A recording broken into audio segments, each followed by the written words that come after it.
படிக்கிறான்டா. Feel பண்ணாதடா. Hello my dear செல்வங்களே, welcome back to my channel. முதலாவதாக நம்மளோட சேனலுக்கு நீங்கள் புதுசாக இருக்கீங்கன்னா உங்கள் எல்லாருமே வருக என வரவேற்கிறேன். And without any hesitation to like my channel, subscribe my channel and share it with your friends for their upbringing knowledge. And most importantly all அப்படின்ற பெல் ஐக்கானை செலக்ட் பண்ணி வச்சுக்கோங்க so that you can get notification at any time I will upload the video. Okay, let's continue the video.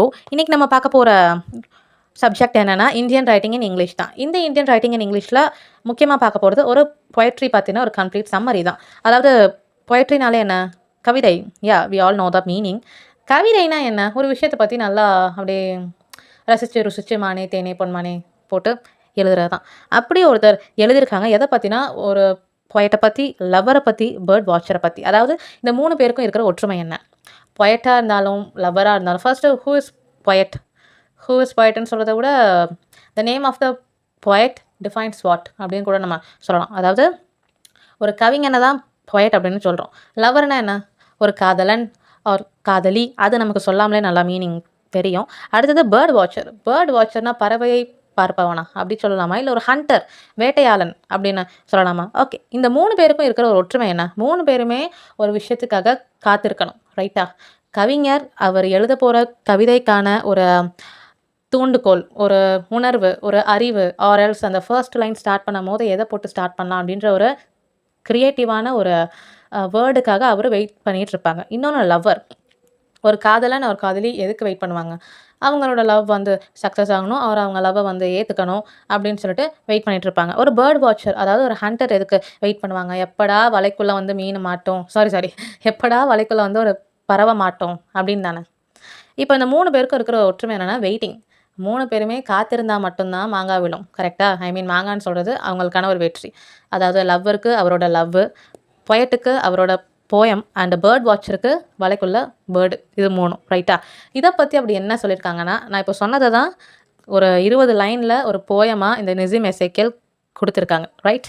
இப்போ நிசிம் எசேக்கியேலை பற்றின ஒரு author introduction பார்க்கலாம். இவர் பிறந்தது எப்போனா பாம்பே 1924. இவர் பிறந்தது ஒரு ஜூவிஷ் பேரண்ட்ஸுக்கு, யூத குலத்தை சேர்ந்த ஒரு பெற்றோருக்கு தான் இவர் மகனாக பிறந்திருக்காரு. அண்ட் இவங்க அப்பா அம்மா எஜுகேஷனில் ரொம்ப ஸ்ட்ராங்கான ஆள். எப்படி சொல்ல வரேன்னா, இவங்க அப்பா வந்து நிறையா காலேஜஸில் ப்ரொஃபஸராக இருந்திருக்காங்க. இவங்க அம்மா வந்து ஒரு ஸ்கூலில் பிரின்ஸிபலாக இருக்கிறாங்க. அண்ட் இவங்க அப்பா வந்து நிறையா காலேஜஸில் பிரின்ஸிபலாகவும் இருந்திருக்காங்க. அதனாலே என்ன சொல்ல வராங்கன்னா, இவரோட பிளட்லேயே இந்த எஜுகேஷன் ரொம்ப ஊறி இருக்குது. அதாவது ரத்தத்திலே ஊறினது சினிமா அப்படின்னு வாங்கல்ல ஒரு சேனலோட ஆடில், அதே மாதிரி தான் இங்கேயும் என்ன சொல்கிறாங்க, ரத்தத்திலே ஊறி இருக்குது எஜுகேஷன் அப்படின்றாங்க. அண்ட் இவருமே ஃப்யூச்சரில் என்ன ஆகுறாருன்னா, நிறைய ஸ்கூல், காலேஜஸ், யூனிவர்சிட்டியில் லெக்சர்ஸ் கொடுக்குறாரு. He is also teacher, professor, lecturer, visiting professor, இந்த மாதிரி நிறையா ஜான்ரால இவங்க ஒர்க் பண்ணுறாங்க. பட் இது எல்லாத்துக்குமே பேஸ் என்னென்னா எஜுகேஷன் தான், இங்கிலீஷ் லிட்ரேச்சர் தான். ஓகே, இவர் 1947 இவரோட master degree in English literature complete பண்ணுறாங்க. 1948 இங்கிலாந்துக்கு போய் அங்கே ஃபிலாசபி எந்த காலேஜ்லனா பிர்பக் காலேஜ் அண்டர் சிஇஎம் ஜோடு அங்கே முடிக்கிறாங்க. அண்ட் இவருக்கு நிறையா ஜான்ரா, நிறையா மேஜரில் இன்ட்ரெஸ்ட்டும் வருது, நிறையா ஜாப்ஸும் இவரை போயிருக்காரு, சம்பாதிச்சிருக்காரு. அண்ட் பாம்பே யூனிவர்சிட்டியில் நிறைய வருஷங்களுக்கு இவர் ப்ரொஃபஸராக இருந்திருக்காங்க. 1964 விசிட்டிங் ப்ரொஃபஸராக யூனிவர்சிட்டி ஆஃப் லீட்ஸ் அதில் ஒர்க் பண்ணியிருக்காங்க. இவர் ஜஸ்ட் பொயட்ரி ஒர்க் மட்டும்தான் எடிட் பண்ணியிருக்காரான்னு கேட்டிங்கன்னா நோ, அவர் இன்னும் நிறைய புக்ஸ் எல்லாம் எடிட் பண்ணியிருக்காரு. For example quest, imprint and 6 issues of poetry India இப்படின்ற புக்கையும் எடிட் பண்ணியிருக்காங்க. ஆர்ட்ஸுக்காகவும் லிட்ரேச்சருக்காகவும் இவர் ரொம்ப புகழ்மிக்க ஒரு ஆள் அப்படின்னே சொல்லலாம். அண்ட் ஆல்சோ இவர் இன்னும் நிறையா புக்ஸ் எடிட் பண்ணியிருக்காங்கன்னு சொன்னல, அதெல்லாம் என்னென்னா Emerson reader, Martin Luther King reader and writing in India, இந்த மாதிரி நிறையா புக்ஸ். அண்ட் இவங்க இங்கிலாண்டையும் யூஎஸ்ஏயும் விசிட் பண்ணியிருக்காங்க.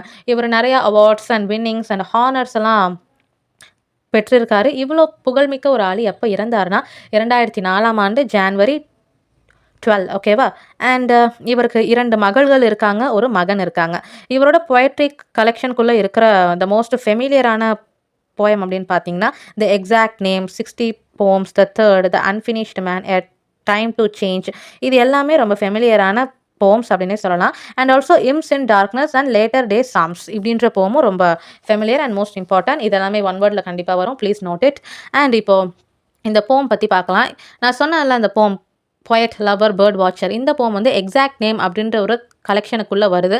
இதை வந்து ஃபைனஸ்ட் போம் அப்படின்றாங்க. பிகாஸ் இதில் யூஸ் பண்ணியிருக்க வேர்டிங், சென்டென்ஸ், பேட்டர்ன்ஸ் இது எல்லாமே ரொம்ப நுணுக்கமாகவும் ரொம்ப அறிவாற்றலை காட்டுற ஒரு விஷயமாகவும் இருக்குது. So that all the literary fellows call this poem as finest poem. Okay, இந்த போயமில் மொத்தம் 20 லைன் இருக்குது. ஃபர்ஸ்ட் 10 லைன் ரீட் பண்ணுறேன் and then I will give the meaning. To force the pace and never to be still is not the way of those who study birds or women. The best poets wait for words. The ant is not an exercise of will but patient love relaxing on a hill. To note the moment of timid wing until the one who knows that she is loved no longer waits but risks surrendering. In this the poet waits is moral proved who never spoke before his spirit moved. அதாவது ரொம்ப அழகாக சொல்லியிருக்காங்க. என்னென்னா, ஒரு கவிஞனாக இருந்தாலும், ஒரு காதலனாக இருந்தாலும், இல்லை ஒரு வேட்டையாளனாக இருந்தாலும் 3 பேருமே ரொம்ப படபடன்னு ஹரிபரியாக போய் எந்த விஷயத்தையும் செய்யக்கூடாது.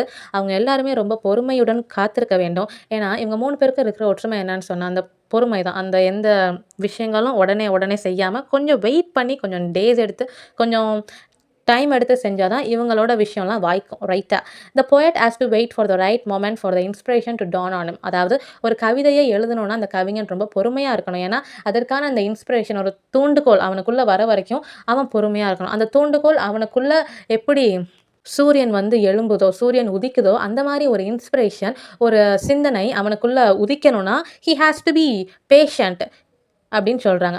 அப்படி இருக்கிறது மூலமாக ஒரு சரியான வார்த்தைகள், நல்ல கச்சிதமான வார்த்தைகள் அவன் மனசில் வந்து தோன்றும்.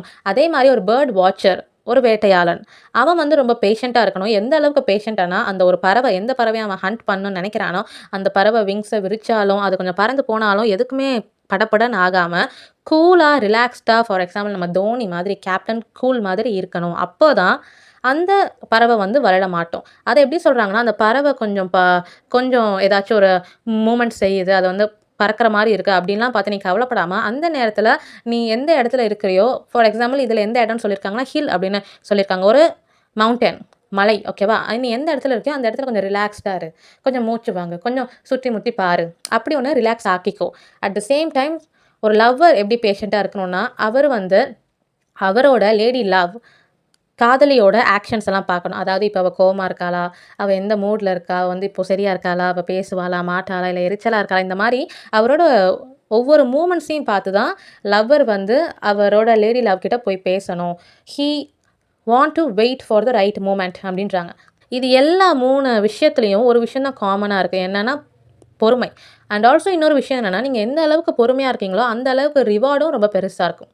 ரைட்டா, எப்படின்னா பேர்ட் வாட்சர் எந்த அளவுக்கு அந்த டெசர்ட்டடான லேன்ஸில், அதாவது ஒரு வேட்டையாளன் வேட்டையாடணுன்னா அவன் போகிறது வந்து ரொம்ப செழுமையாக இருக்கிற ஒரு இடத்துக்கோ, ரொம்ப ஜாலியாக நிறையா மக்கள் இருக்கிற இடத்துக்கோ இல்லை, யாருமே இல்லாமல் ரொம்ப அமைதியாக இருக்கலாம், அந்த மாதிரி இடத்துக்கு தானே போகணும்.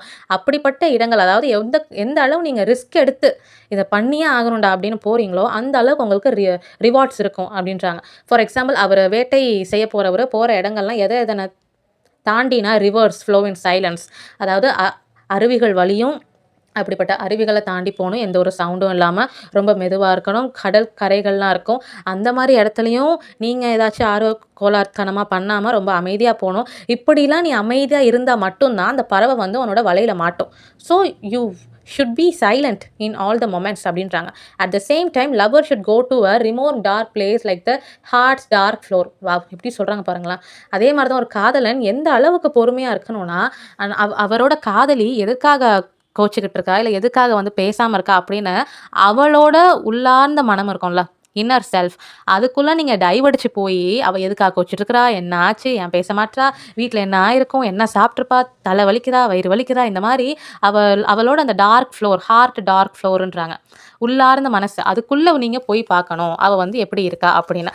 அந்த மாதிரி இருக்கிறவங்க மட்டும்தான் லவ்வும் பண்ணணும் அப்படின்னும் சொல்கிறாங்க. அதாவது and wait till his beloved turns to him and surrenders not only her body but also her soul to him. அதாவது ஜஸ்ட் இந்த பாடிக்காக மட்டும் லவ் பண்ணாமல், ஜஸ்ட் ஃபிசிக்கல் ரிலேஷன்ஷிப்பாக மட்டும் இருக்காமல், it's like a inner soul to soul, அதாவது ஒரு தெய்வீகமான காதல் அப்படின்னு வாங்கல. இந்த தெய்வீகமான காதல்னு வடிவேல் கூட ஒரு ஜோக்கில் சொல்லுவாங்கள்ல, ஏன்டா கோயிலில் வந்து லவ் பண்ணால் உன் லவ் வந்து தெய்வீகமான காதலாடா, அந்த மாதிரி இல்லாமல் உண்மையாலே from bottom of my heart அப்படின்னு சொல்லிட்டு லவ் பண்ணணும், அவளோட இன்னர் செல்ஃபை போய் பார்க்கணும். அப்படி இருந்தால் மட்டும்தான் உன்னால் பொறுமையாக இருக்க முடியும். உண்மையிலே ஒரு ரிலேஷன்ஷிப்பில் பொறுமை இருந்துச்சுன்னா அப்போ அந்த லவ் வந்து உண்மை, இட்ஸ் ரியல் அப்படின்னு தெரிய வரும்.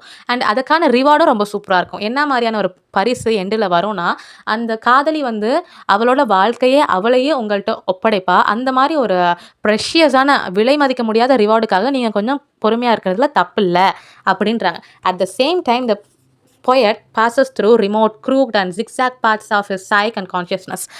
என்ன சொல்கிறாங்கன்னா, ஒரு கவிஞனும் அவனோட அந்த அலைப்பாயிர மனசு அண்டு சும்மா எதுக்கெடுத்தாலும் கோவப்படுற அந்த சென்சிட்டிவான மனசு இது எல்லாத்தையுமே கண்ட்ரோல் பண்ணி சுற்றி முற்றி என்ன போகுது வருது இதெல்லாமே பார்க்காம ஒரு கான்சன்ட்ரேஷனாக ஒரு விஷயத்தில் ஃபோக்கஸ் பண்ணி இருந்தால் மட்டும்தான் அவனால் அந்த கவிதை அப்படின்ற விலை மதிக்க முடியாத அந்த ஒரு விஷயத்தை எழுத முடியும் அப்படின்ற பரிசு அவனுக்கு கிடைக்கும் அப்படின்றாங்க. He attains enlightenment and inspiration and words occur to him which take the form of good poetry. அதாவது ஒரு நல்ல கவிதையை எழுதணும்னா அவனும் இவ்வளோ தடைகளை தாண்டி வந்தால் மட்டும்தான் எழுத முடியும் அப்படின்றாங்க.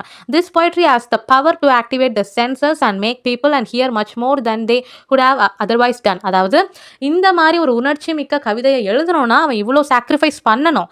அப்படி பண்ணி வர ஒரு கவிதை என்ன பண்ணும், அந்த ரீடர்ஸை என்ன பண்ணும், அவங்களோட மனசை என்ன பண்ணும்னா போட்டு தாக்குமா. நம்ம ஜிவிஎம் சொல்லுவார்ல, அவளை பார்த்தோன்னே போட்டு தாக்குச்சு அப்படின்னு. அந்த மாதிரி அந்த கவிதை வந்து அந்த வாசகர்களுடைய மனசில் போட்டு தாக்கணும். அது வந்து சில விஷயங்களை அந்த ரீடர்ஸோட மனசில் ஆக்டிவேட் செய்யணும். அப்படி பண்ணால் மட்டும்தான் இட்ஸ் அ ரியல் போயம் அப்படின்றாங்க. அப்படி ஒரு ரியல் போம் உங்களுக்கு கிடைக்கணும்னா you have to be patient and wait for the right moment. உங்களுக்கான ஒரு காலத்துக்காகவும் நேரத்துக்காகவும் அந்த இன்ஸ்பிரேஷனுக்காகவும் நீங்கள் காத்திருக்க தான் வேண்டும். பொதுவாக சொல்லுவாங்களே காத்திருத்தல் அழகுன்னு, அந்த ஒரு விஷயத்தை தான் ஒரு 2 வார்த்தையை தான் இந்த 20 லைன் போயமில் சொல்லியிருக்காங்க. ஐ ஹோப் இந்த போயம் உங்கள் எல்லாருக்கும் புரிஞ்சிருக்கும்னு நினைக்கிறேன். And if you like this video means to like and subscribe my videos without any hesitation. And அடுத்த வீடியோவில் ஒரு கம்ப்ளீட்டான சம்மரியோட உங்களை பார்க்குறேன். And then bye bye. And don't forget to visit the PDF. Okay, நான் டிஸ்கிரிப்ஷன் பாக்ஸில் PDF அட்டாச் பண்ணி வச்சுருக்கேன். Go and see that.